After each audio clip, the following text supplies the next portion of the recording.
Hey y'all, it's cousin Rosie, and in this video, I have a total game changer, y'all. We're making smoked turkey gumbo. The smokiness from the turkey makes this recipe a game changer, so let's get right to it.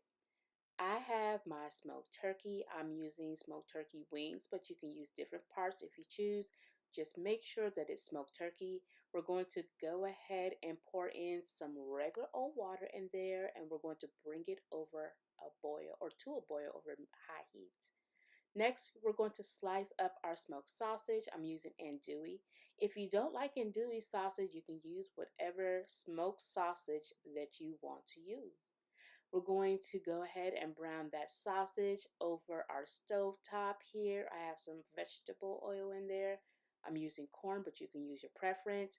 And we're going to cook the meat just like so. And then we are going to start adding that into the pot along with the smoked turkey, y'all. Okay? Next step, we're just going to make sure everything is well combined, and then we're going to work on our peppers and onions. For this particular recipe, I do like using the store-bought chopped up pepper and onions because it's convenient, but I like onions, y'all know that, so I'm going to slice and dice up a yellow onion as well. Using the same oil that we fried our sausage in, we're going to go ahead and cook the vegetables in there as well. And we're also going to season it up with, of course, rosemary seasoning salt.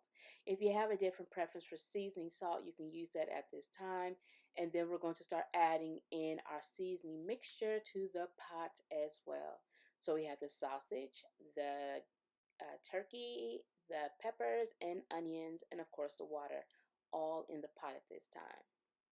Now we're going to add in some more seasonings, and honestly, I like to use rosemary. Obviously, it is my brand, rosemaryseasonings.com. If you didn't know, now you know. We're going to start adding in my seafood magic.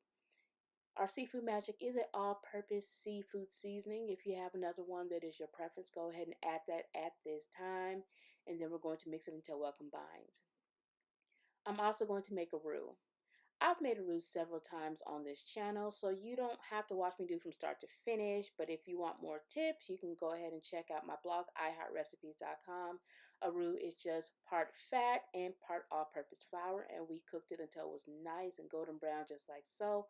And now we are adding it into the pot. So go ahead and do that, and you're going to make sure it is what? Well combined.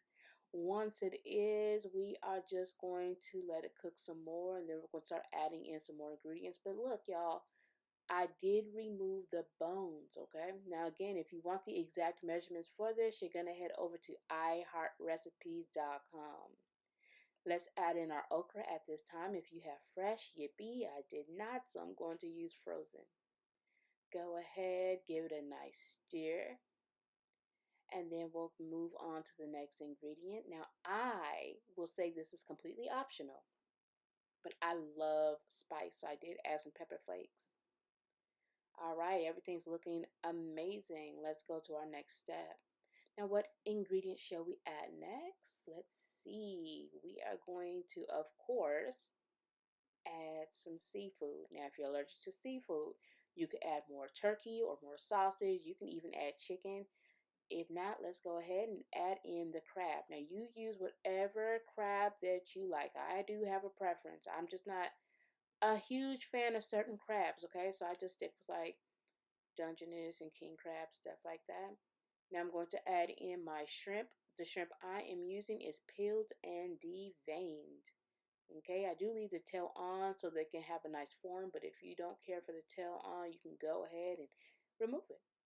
Now, just to dust this off, I'm going to add some garlic pepper. You can use regular pepper or you don't have to use it at all. Y'all know your preference more than I do, but this is my recipe and I want you to use it how you see fit. I'm going to add some color by adding some parsley flakes at the end, and you know what, y'all? It was just that easy. Delicious. Like I said, the smoked turkey is a game changer. I like to serve my gumbo with rice and cornbread. And I just like to get a little bowl of rice like I just did, put it in the middle, and then I'm just going to pour the gumbo on the sides. I think that it looks really nice like that. And yeah, that's just my preference. But you know what I'm gonna say? Do you, boo? Okay. Now again, iHeartRecipes.com for the exact measurements, and I'll be seeing y'all real soon.